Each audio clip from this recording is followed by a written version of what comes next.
Pakistani players நமக்கு சொல்லி கொடுத்தது ஒன்னே ஒன்று தான். அது என்ன தெரியுமா? இந்த நாயை குளிப்பாட்டி நடு வீட்டில் வச்சாலும் அப்படின்னு ஒன்று சொல்லுவாங்கல்ல, அந்த மாதிரி தான் பாகிஸ்தானி பிளேயர்ஸ் கிட்ட நம்ம நாகரிகம், ஸ்போர்ட்ஸ்மேன்ஷிப் இதெல்லாம் எதிர்பார்ப்பது மிகப்பெரிய தவறு. ரீசெண்ட் டைம்ஸ்ல பிசிசிஐக்கு எதிராக மிகப்பெரிய கண்டன குரல்கள் நாடு முழுக்க எழுந்துகிட்டு இருக்கு. கொஞ்சம் கூட முதுகெலும்பு இல்லாம உங்களுக்கு காசு வேணும் என்பதற்காக நீங்க பாகிஸ்தானோட கிரிக்கெட் ஆடுறீங்களே, இது எந்த அளவுக்கு நியாயம்? இப்பதான் பெஹல்காம் நடந்து முடிஞ்சு அந்த வடு கூட இந்த தேசத்துல ஆறவில்லை, அதற்குள்ள பாகிஸ்தானி பிளேயர்ஸ்க்கு ஒரு பிளாட்ஃபார்ம் போட்டு கொடுத்திருக்கீங்க. எதுக்கு தெரியுமா?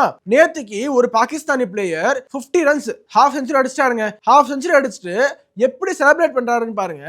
இந்த செலிப்ரேஷனுக்கு பிளாட்ஃபார்ம் போட்டு கொடுத்தது பிசிசிஐ என்று சொன்னால் அது நிச்சயமாகவே மிகையாகாது. பிசிசிஐ இதுக்கு முழு முதற் காரணம். அவங்க கிட்ட பாய்காட் பண்றதுக்கு எல்லா அதிகாரமும் இருந்தது, ஆனால் பிசிசிஐ இந்த மேட்சை பாய்காட் பண்ணல.